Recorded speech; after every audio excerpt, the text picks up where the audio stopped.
pessoal, tudo bem? Eu sou Andréia Cristina Panaro Caldas, historiadora, e estou aqui para fazer um convite para vocês. Que tal aprendermos mais sobre a história do lugar onde vivemos, onde nascemos? E eu convido a vocês a fazer comigo essa viagem, uma viagem no tempo, no início do século XIX, onde aprenderemos mais como a cidade de Santo Antônio de Pádua, no noroeste do estado do Rio de Janeiro, foi fundada, cresceu e se tornou o que conhecemos hoje. Como foi esse início? Como foi fundado? Por que foi fundado? De que forma? Então é esta viagem que eu convido vocês a fazer agora comigo. Vamos? Vamos começar nossa viagem por um tempo onde Santo Antônio de Pádua não era como conhecemos. Aqui não tinha nenhuma habitação, não tinha ponte. Era terra de índios. E de índios puris, botocudos, coroados. Ora considerados bravos, ora considerados amigos. Uma terra que era chamada de sertões, aquilo que era longe da costa. Para conseguir saber sobre todas essas coisas, historiadores pesquisaram muito. Vejamos.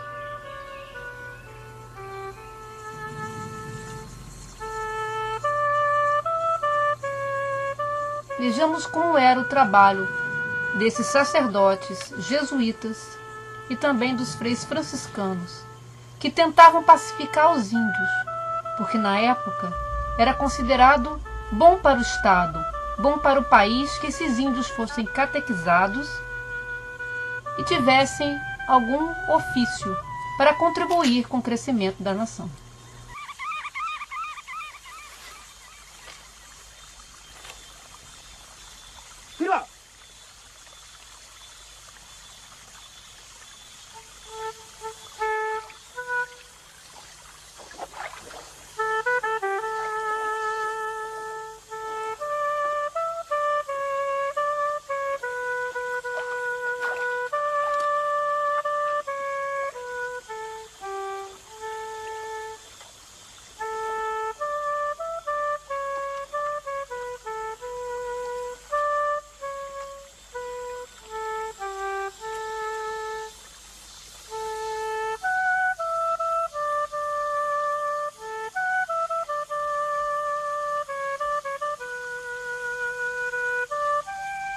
Tanya ko sima. Jangan tanya ko sima. Tam yang warung. Apa lagi banget semua semua tapi. Mai semua dah semua. Makan tam gua simpul. Ha? Kok kok makan tam kok ya gua simpul. Itu mau.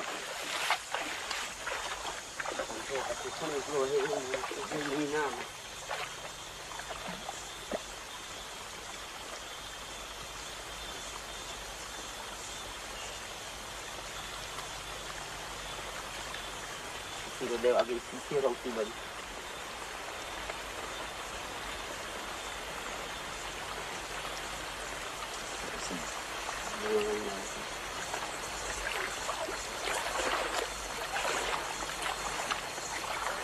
Rumah juga mana dia rumah dia warga rumah kana pun. Wardaro.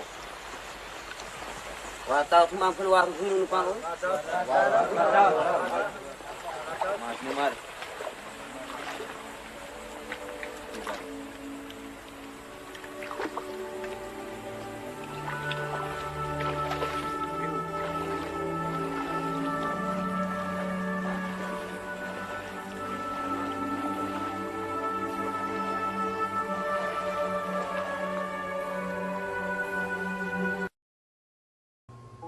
Terra de índios puris, coroados e botocudos. Os índios puris e os índios coroados eram inimigos mortais e viviam disputando territórios. Isto se a gente não falar nos botocudos, que eram considerados como dominadores e selvagens. Esses constantes conflitos eram considerados um obstáculo para que a ocupação da região avançasse. Mas como eram esses índios?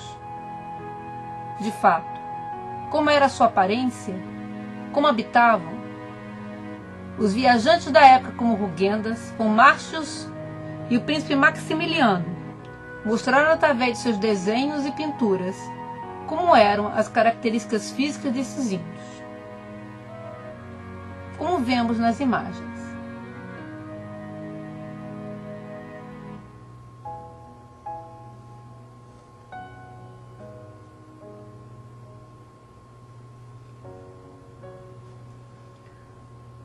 Muitas vezes, tanto os viajantes quanto os historiadores divergem sobre como esses indígenas de fato eram.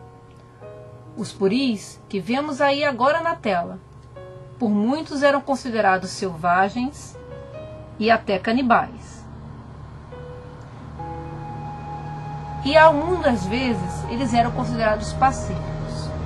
Até hoje não existe um consenso sobre isto.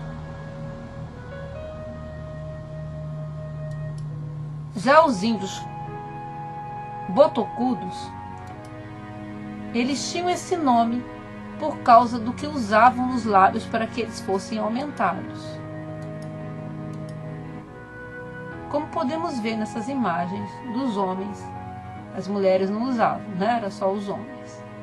Eles eram arredios e geralmente estavam brigando com os outros índios e os expulsando de onde queriam ocupar o território.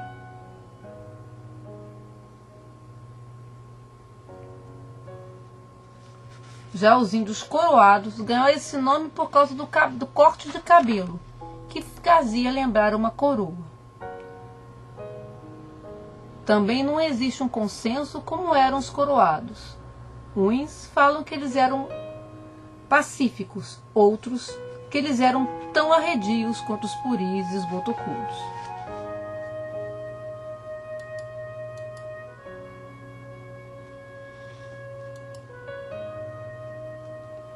Eles viviam em habitações simples no meio das matas, como essas imagens desenhadas pelo príncipe Maximiliano.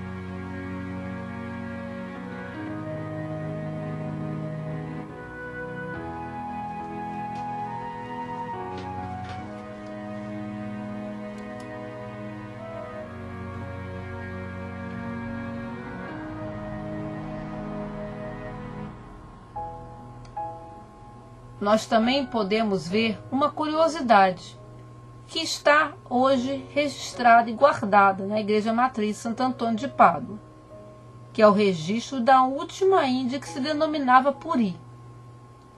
Ela faleceu em 1902 e se chamava Joaquina Maria Puri.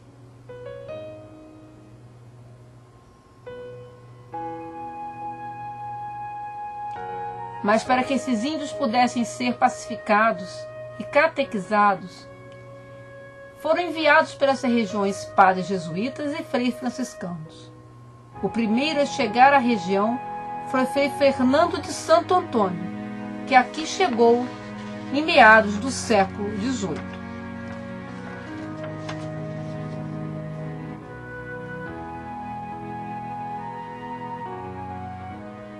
Para tentar pacificar os índios. Mas, como Frei Fernando não pôde aqui ficar, esses índios se dispersaram.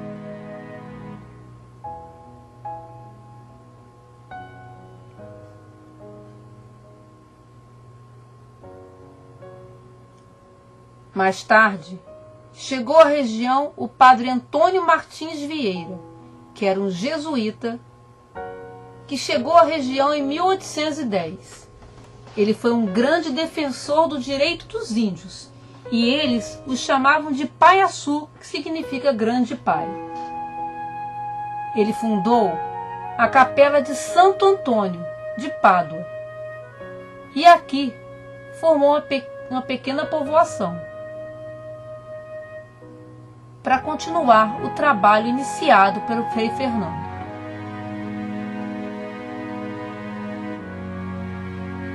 Como podemos ver neste mapa, indicando os principais aldeamentos indígenas no estado do Rio de Janeiro.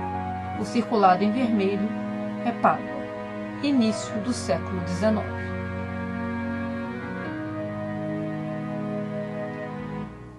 Padre Antônio fazia o seu trabalho junto aos indígenas, catequizando-os e ensinando-lhes o ofício.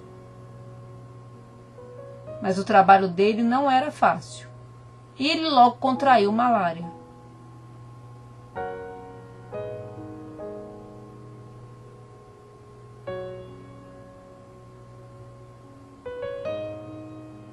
Mesmo doente, ele continuou o seu caminho de evangelização, ensinando os índios o que foi pedido. Foi somente em 1812 que o Conde dos Arcos resolveu criar aqui aquele pequeno povoamento se tornasse um curato. Aqui foram criados 2 curatos. O curato da Aldeia da Pedra, que hoje é Itaucara, e o curato de Santo Antônio de Pádua. Então, conforme estamos vendo aí na tela, tem esse documento guardado nos anais do Rio de Janeiro.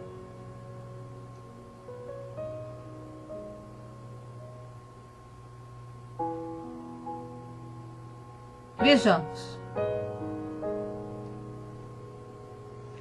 Em visita episcopal de 24 de novembro de 1812, se criaram neste distrito da Pomba 2 curatos. O daquém do Paraíba, que se compreendeu os aplicados da aldeia ao oratório de São José de Leonissa, como se domina hoje, ficou a cargo do Frei Tomás de Castelli, missionário capuchinho italiano, e do além do mesmo rio, ao Padre Antônio Martins Vieira, que principiou a curar em seu primitivo oratório no Rio Pomba, sob o título de Santo Antônio de Pádua. Então esta é a certidão de nascimento de nosso município. 24 de novembro de 1812, a criação do curato, que hoje seria o que a gente chama de vila. Naquela época se chamava curato. Toda essa parte aqui, norte-noroeste, pertencia a Campo dos Goitacazes, conforme vimos nesses mapas do início do século XIX, de 1835 e de 1866.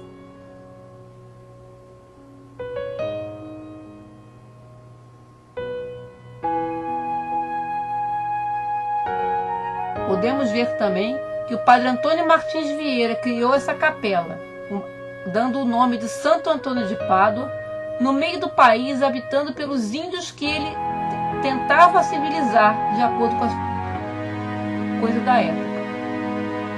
E ele fala também, nesse documento encontrado no IHGB, Instituto Histórico e Geográfico Brasileiro, que esses índios tenham sido primeiro catequizados pelo Frei Fernando de Santo Antônio. Mas e o Frei Flórido? Como que ele foi que falaram sobre ele em relação a Pádua?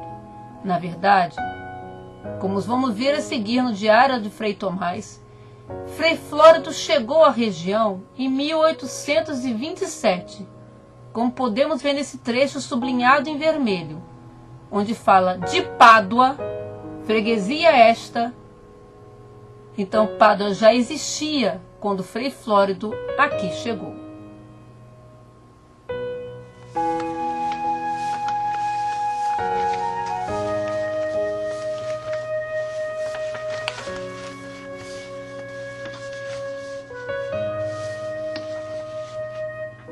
Vejamos.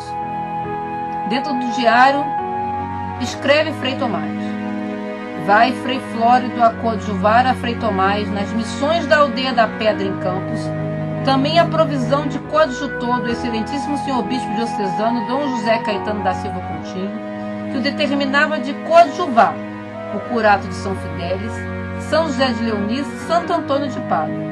De Pádua, freguesia esta na margem do Rio Pomba, na Barra do Norte, em uma paisagem chamada Cachoeira Grande, aonde existe uma pequena situação, um cemitério. então podemos ver que quando Frei Flórido aqui chegou, Pádua já havia sido criado. E ele veio para cá fazer o quê? Ele veio ser coadjutor. O que é isso? Ele veio para ajudar ao Frei Tomás e ao Padre Antônio Martins Vieira. Os dois estavam muito doentes, ambos doentes de malária. Só que o Frei Tomás era mais velho, estava mais doente, e eles ficaram, na verdade, em Itaocara, que na época se chamava Aldeia da Pedra.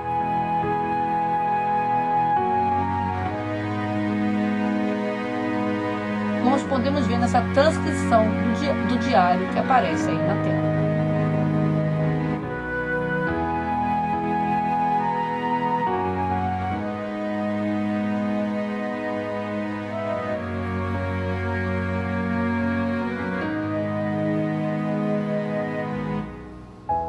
Esse diário está guardado na matriz de São Fidélis, onde toda a região passou a pertencer a partir de 1851.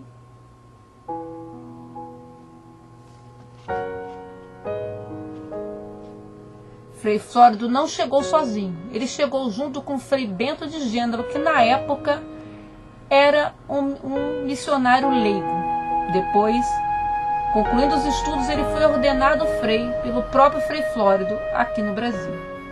Os dois continuaram seu trabalho ajudando ao Frei Tomás e ao Padre Antônio Martins Vieira nessa evangelização dos indígenas.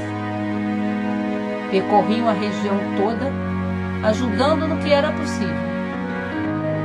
Com o falecimento de Frei Tomás, Frei Flórido assume a Aldeia da Pedra e Frei Bento acaba sendo enviado para cá, Santo Antônio de Pádua, para continuar o trabalho. Frei Flórido era natural da Itália e veio para o Brasil com o único propósito de continuar a catequizar os indígenas. Essas imagens que vemos do Frei Flórido, do Padre Antônio Martins Vieira e também veremos do Frei Bento são pura ficção, não se tem hoje nenhum registro de como eram de fato. Um outro documento que corrobora que Frei Flórido não esteve fazendo nenhum serviço aqui em Santo Antônio de Pádua é este e-mail que vemos aí na tela, enviado em 2005, onde diz claramente todo o serviço que Frei Flórido fez aqui. Este e-mail foi enviado para o provincial dos Capuchinhos na Itália. E lá eles relataram tudo que Frei Flórido fez no Brasil. Ele aqui na nossa cidade, ele não esteve. Já Frei Bento, ele sim, ele ajudou a consolidar a fundação de Pádua, como a gente pode ver nesta foto que nós vamos ver em seguida do livro de batismo, o livro número 1 de batismo encontrado na nossa igreja, onde fala da primeiro batismo realizado pelo Frei Bento aqui na região, que foi em abril de 1832. O livro é datado de 4 de abril de 1831, conforme podemos ver aí na tela.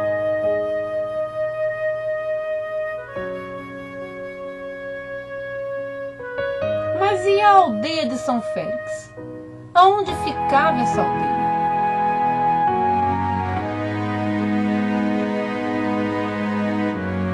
Essa doação de terras existiu? Sim, a doação de terras existiu. A aldeia de São Félix ficava nos fundos das Serras das Frecheiras, conforme carta do próprio Frei Flórido.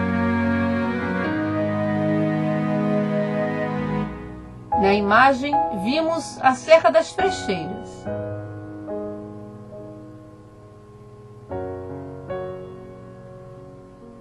Nos documentos encontrados, falam que Frei Flórido criou essas aldeias e que ambas essas aldeias pertenciam ao território da freguesia de Santo Antônio de Pádua, onde estão encravadas, conforme vemos nesses documentos mostrados agora na tela. A parte circulada em vermelho, vocês verão que está escrito: ambas estas aldeias pertencem ao território da freguesia de Santo Antônio de Pádua.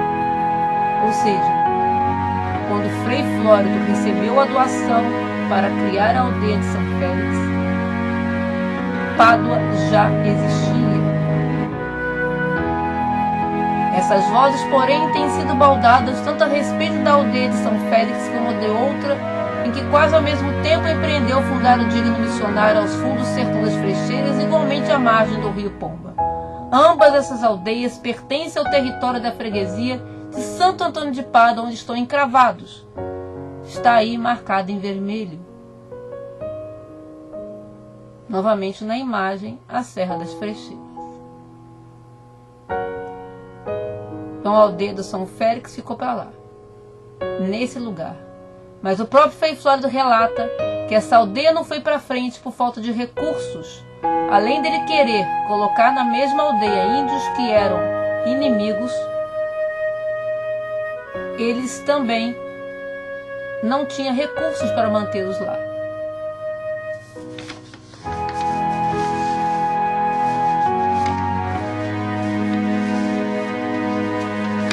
Essa doação, então, do senhor João Francisco Pinheiro existiu, mas ela não fundou a nossa cidade, ela já existiu. Outros documentos que corroboram esta afirmativa são os livros de casamento de óbitos encontrados na matriz, onde fala a freguesia de Santo Antônio de Pádua, junho de 1831, como este livro de casamento que vemos aí na tela, livro número 1. Fora do batismo que já vimos, tem este livro de casamento. E também o livro dos óbitos, onde eram colocados as pessoas falecidas, também datado de 1831. Vocês podem perguntar, mas está escrito cidade de Campos ali embaixo. Sim, como eu disse antes, toda essa região aqui pertencia a Campo dos Goitacazes. Foi com a emancipação de Cambuci e de São Fidélis em 1851, foi que Pádua passou a pertencer a São Fidélis. Cambuci fazia parte do território de Pádua, assim como a Peribé, Miracema e São José de Ubá, como vemos nesse mapa do estado do Rio de Janeiro, a parte que está em vermelho. Então, em 1812, quando o curato de Santo Antônio de Pádua foi criada, toda essa parte que está em vermelho era Pádua.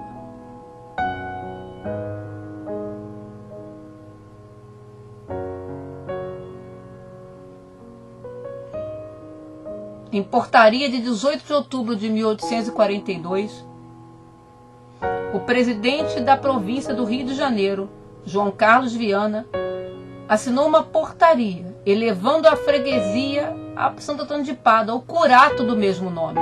Ou seja, o que se tornou freguesia? O curato que tinha o nome de Santo Antônio de Pádua. E quem criou o curato? Quem começou aquela aldeia de indígenas?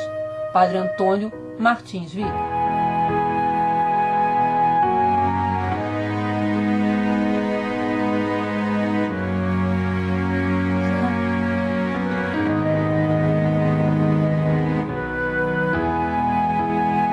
Então, novamente, faziam parte do território do curato, depois freguesia Santo Antônio de Pádua, as cidades, além de Pádua, Miracema, São José do Ubá, Cambuci e Peribé. Cambuci e São José do Ubá se emancipam de Pádua em 1891, Miracema se emancipa em 1935 e a Peribé em 1992. Como eu disse, foi em 1850 que a São Fidélis se emancipa de Campos. E aí toda essa parte passa a pertencer a São Fidélis. Mas para que Pádua pudesse se tornar um município que na época se chamaria vila, precisaria de uma doação. Então aparece a figura do José Joaquim da Silva Figueira, o Visconde Figueira, que nasceu em Piraí e veio para a região. Quando aqui chegou, a cidade tinha poucas habitações. somente 70 casas e menos de 500 habitantes. Ele recebeu o título em 1879 do rei de Portugal, Dom Luís I. Ele era um grande fazendeiro e um homem de visão. Antes da abolição da escravatura, em 13 de maio de 1888, ele já havia alforriado todos os seus escravos.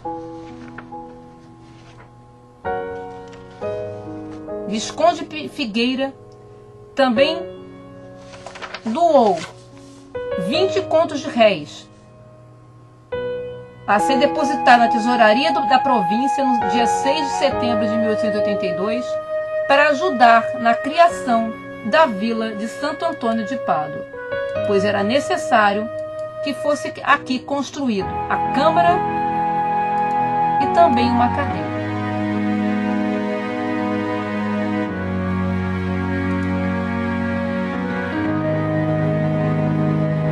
Então foi no decreto de 2 de janeiro de 1882 que foi feito a criação do município. E sua efetivação se deu no ano seguinte da sua instalação, no dia 26 de fevereiro de 1883, quando o presidente da Câmara de São Fidélis aqui esteve para dar posse ao presidente da Câmara e também aos seus vereadores eleitos na época. Na imagem, vimos a Câmara em 1911, a primeira foto que se tem notícia da Câmara Municipal. Ela foi construída pelo escravo Lúcio, escravo do Visconde Figueira, que ajudou na sua construção e a consequente emancipação do município.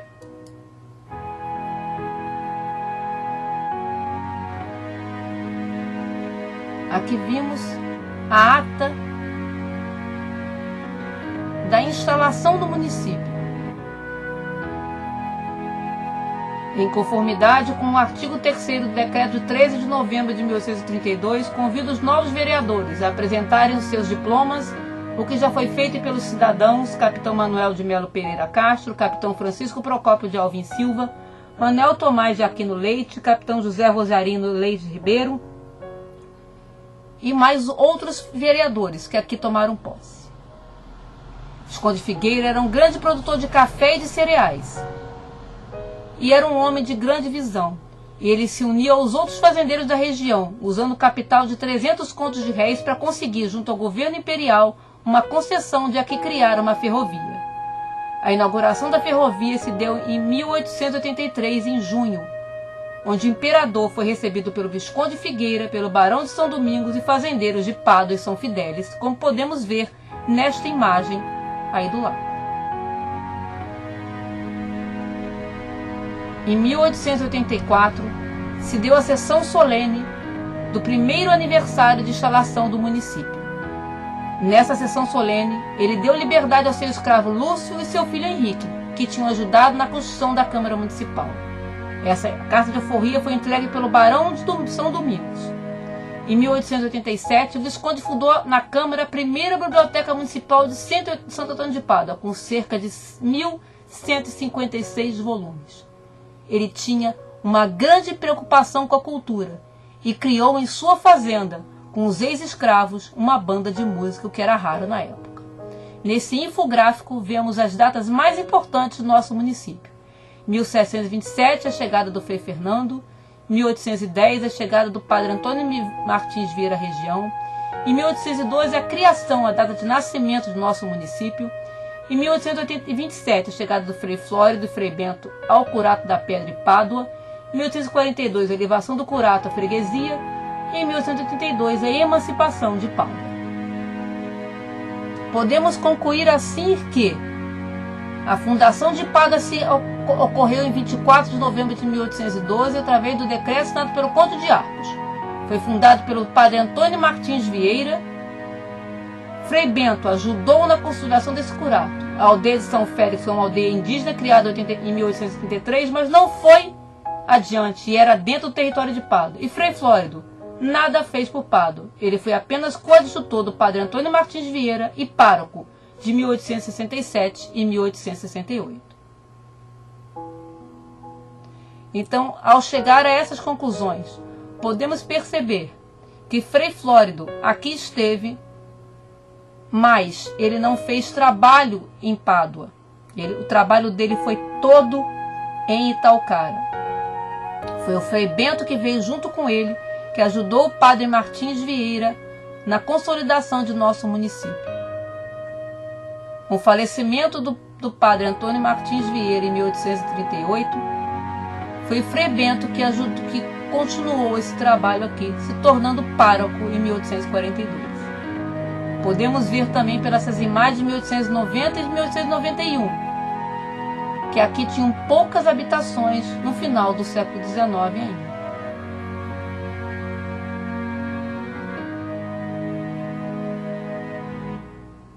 Essas fotos históricas nos mostram como a região evoluiu ao longo dos anos e sua paisagem foi se modificando. Nas ruas dos Leites, a rua direita, na foto de 1911 e de 1938 já vimos a mudança que ocorreu de 1908 e de 1938. De 1911 a 1938 houve uma mudança muito grande. Antes era de chão, depois calçada.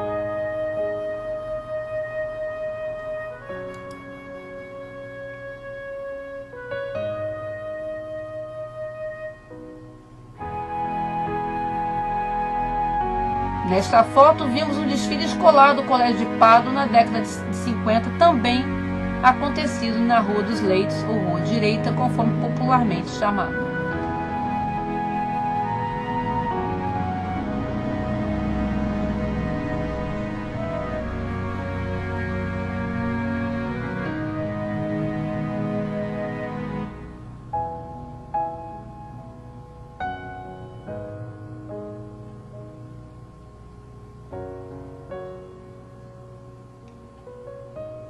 A Praça Pereira Lima, nessa foto de 1911, mostra quão diferente era a praça principal da cidade.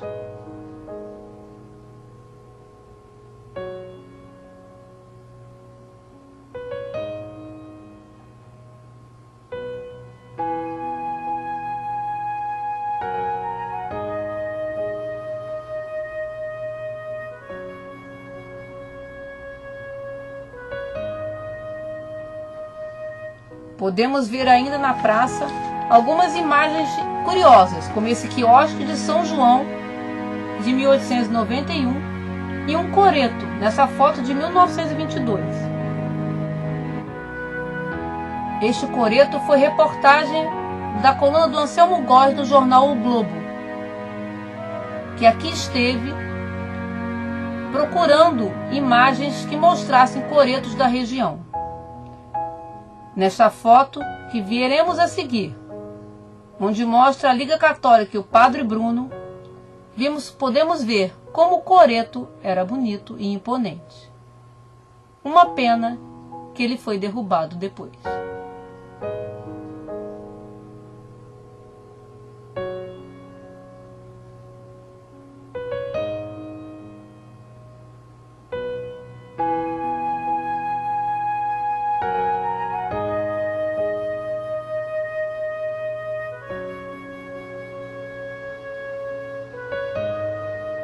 Uma foto rara que veremos a seguir é uma foto tirada da praça, onde podemos ver, a foto da esquerda, as duas igrejas juntas.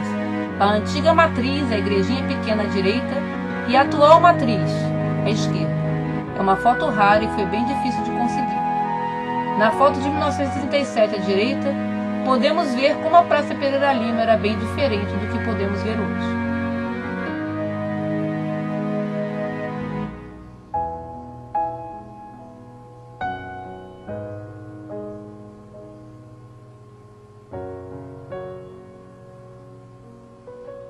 A foto da década de 50 mostra a praça também diferente do que estávamos vendo antes. A de 1980 à direita, então, nem se fala. Bem diferente mesmo do início, não é mesmo?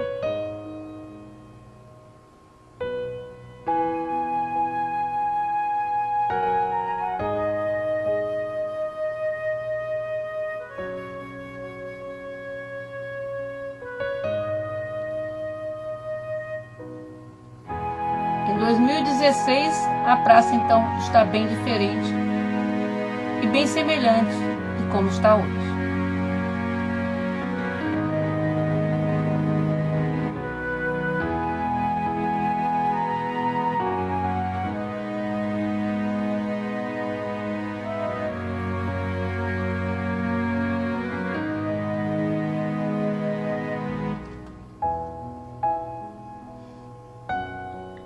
A seguir, veremos uma outra praça muito importante de nossa cidade, que é a Praça Visconde Figueira. A foto de 1938 e da década de 40 mostra um coreto bem diferente do que ele é hoje. Ele foi modificado ao longo dos anos. Nessa época ele não tinha cobertura, só colunas. Como podemos ver mais claramente na foto da esquerda.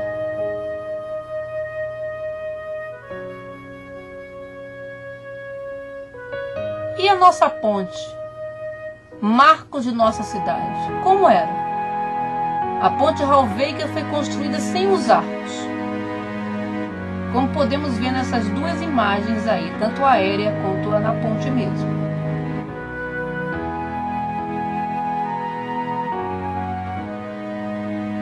Ela primeiro era de madeira, depois ela foi feita de alvenaria sem os arcos. Foi somente em 1922 que os arcos foram inaugurados, chegando aqui uma grande comitiva do Estado, como podemos ver na foto da esquerda. O ano que vem, a inauguração desses arcos da ponte, fazem 100 anos.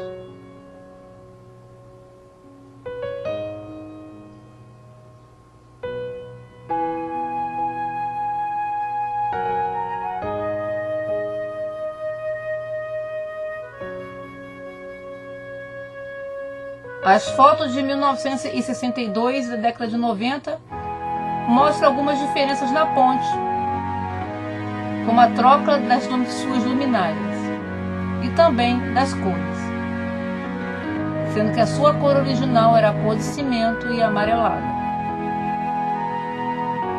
um amarelo meio ocre.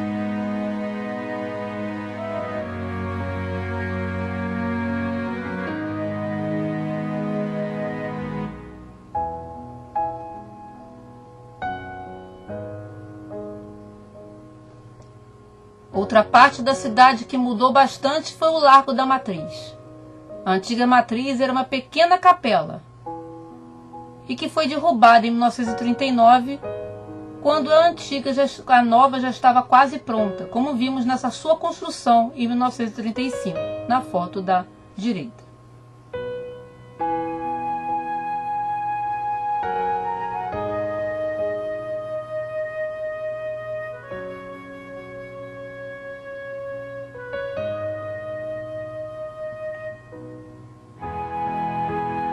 A igreja era assento de terreno, como vimos na foto da direita. E na rua, em frente da igreja, existia uma pequena pracinha, entre a Praça Pereira Lima e a igreja. Pracinha essa que infelizmente foi desmanchada.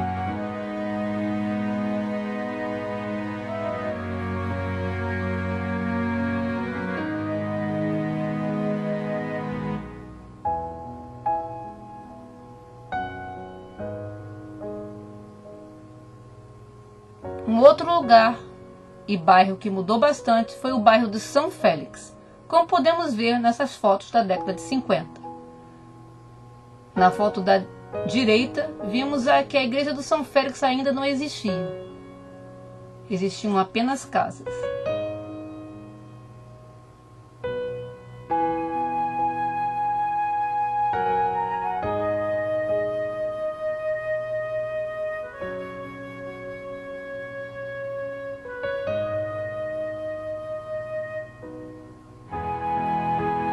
As próximas imagens mostram a Praça do Obelisco em 1950, ainda de chão, e a Avenida Getúlio Vargas na enchente de 62.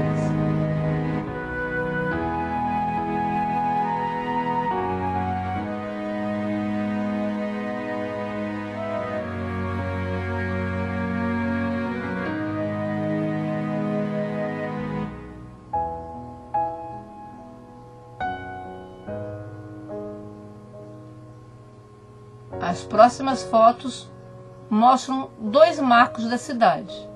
O Colégio de Pádua, nessa foto de 1917, e o Colégio Estadual Barão de Tefé, na foto de 1911. Grande parte do Colégio de Pádua não existe mais. A fachada do Barão ainda existe, só que ela foi um pouco modificada, como a gente pode ver por esta foto.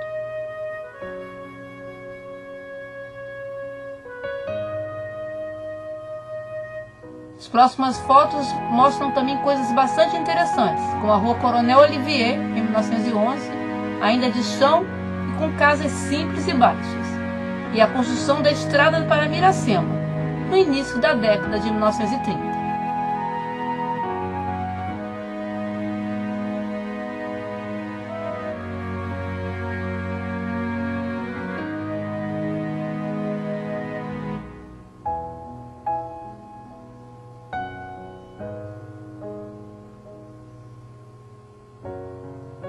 Outra foto interessante é que na margem contrária da igreja matriz só existia o departamento de café, como vimos nessa imagem aérea de 1911. E também mais uma foto do bairro do São Félix mostrando a estrada de ferro.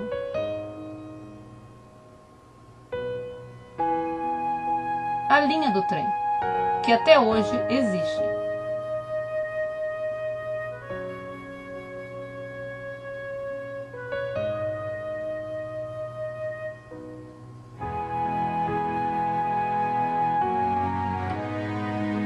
A estação ferroviária, hoje centro cultural, também modificou bastante ao longo dos anos, como podemos ver nessa foto de 1918 e a outra de 1961.